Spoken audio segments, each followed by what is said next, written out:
Umekuja kupata burudani bila shaka hapa KMC Complex na umeenjoy. Kwanza mimi ni mzawa kutoka Kigoma. Kwa hiyo Mashujaa nilikuwa na wasupport, nilikuwa nyumbani saizi naangalia mpira wa Mashujaa sababu ndio timu pekee ambayo inatuwakilisha katika mkoa wetu wa Kigoma. Umeelewa bwana? Kwa mimi ni mzaliwa wa Kigoma, Kagongo, Migazini, Mwandiga, Sanze, kote huko ndo nyumbani. Kwa hiyo hapa nilikuja kuiangalia timu ya nyumbani. Na nimesikitika kiukweli, nimeumizwa sana na matokeo ya leo.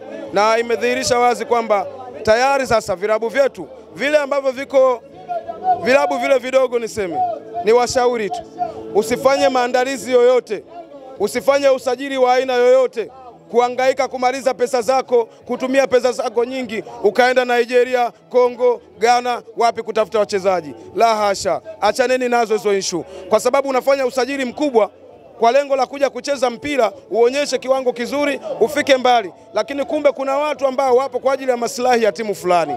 Mwamuzi wa leo ameonyesha wazi kwamba sisi watu wa Kigoma hatuna hadhi, hatuna haki ya kupata alama 3. Kwani alikosea wapi mwamuzi leo? Mwamuzi amekosea kwa kiwango kikubwa. Tukio gani labda lina mashaka? Kitu kimoja, nitakuwa mtu wa mwisho kuamini kwamba hatopewa adhabu mwamuzi huyo hapa. Tukio gani labda hasa ambalo kwako unaona lina utata?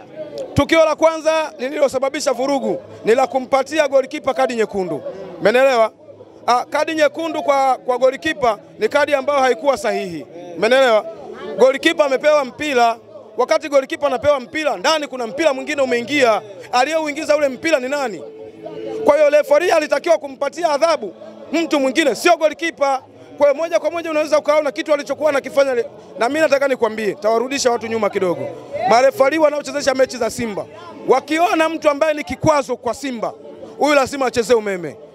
Wanacheza Fountain Gate na Simba pale Manyara, aliyekuwa kikwazo kwenye ile mechi kuwapa Simba matokeo alikuwa ni golikipa, lakini zilitoka kadi 3. Ushawahi kushuhudia kadi 3 uwanjani?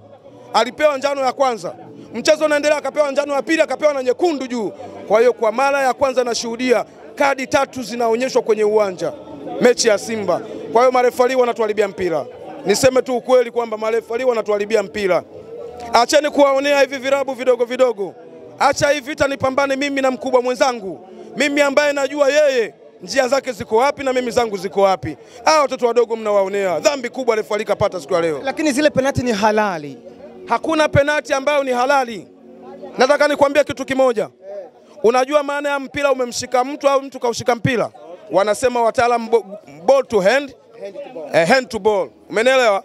Kwa ile inakwenda vile kwa sababu ule mpira ukiuangalia vizuri, Shabalala anapiga ule mpira ulimgusa kwenye mbavu hapa. Ilikuwa ni kwenye mbavu. Ilikuwa ni kwenye mbavu, na ndio maana unaona anakataa, anautoa mkono. Kwanza katika sheria za mpira ukimwona mchezaji yoyote anaukataa mpira, kwamba jua huyo hapo kwamba huwezi kuweka faulo yoyote au tukio lolote. Alafu angalia namna ambavyo Mashujaa walikuwa wakiumizwa, refari apulizi filimbi na wala hafanyi chochote, lakini akiguswa mchezaji wa Simba tuondoke. Kwa hiyo kiukweli niwaambie tu kwamba Tanzania nzima imeshuhudia uozo wa marefari tunaowekewa sisi. Je, tukisema marefari wamepangwa na TFF na bodi ya ligi kwa lengo mpango mkakati? Kuna taarifa tuliwahi kupata kwamba kuna watu wamesafiri wamekwenda Dubai kuonana na bosi kwa lengo la kutengeneza mpango mkakati wa marefari. Hili tunaamini, kama tuliwahi kusikiana tunaona madudu kama hayo, tunasema marefari wenye michezo mibaya kwenye mechi ya Dar es Salaam Africans hatuwataki. Tunataka tushinde mchezo kihalali na mpenzi mtazamaji aone. Tumalizie la mwisho kabisa. Bodi ya ligi pamoja na TFF umetoa taarifa wanakwenda kupanga mchezo wa dabi namba 184 haraka iwezekanavyo. Pengine hili mmelipokeaje sasa kama mashabiki wa Yanga na wanachama? Mechi hii mmejipanga vipi kwenda kuwakabili Simba? Kwanza sisi hatuna mchezo huo. Hatuna mchezo nao. Yaani bado hamchezi. Nataka nikwambie kitu kimoja. Kama hii nchi ni ya Simba, kama hii nchi ni ya Simba, na nawaomba viongozi wa Dar es Salaam Africans, kama tulivyokubaliana tusimame kwenye msimamo wetu. Alafu tuone wao wanatufanya nini. Kwa mnashindana na bodi ya ligi na TFF. Tunashindana nao vibaya mno kwa sababu wameshaamua kumchagua huyu mtoto. Sasa watapewa Simba point, watapanga mechi watapewa point. Sio shida zetu, wape. Yaani sio tu kuwapa. Yaani wakitaka watushushe daraja ili wafurahi roho zao. Ngoja nikwambie kitu kimoja. Siku zote mpira unaleta sifa ya nchi, ni burudani na ni biashara kubwa. Lakini ukiwa na viongozi wanaoharibu mpira, hakuna biashara. Kwa hiyo hawa watu kwa interest zao wanaamua kuharibu mpira wa nchi. Sawa? Huwezi kuahirisha mechi ambayo meneja wa uwanja kawaziwia Simba. Simba hawakutoa taarifa kwenda kufanya mazoezi, hawakutoa taarifa. Yani meneja, yani barua ya Simba inasema tumeziwiliwa na meneja. Barua ya bodi ya ligi inasema meneja kaiziwia Simba.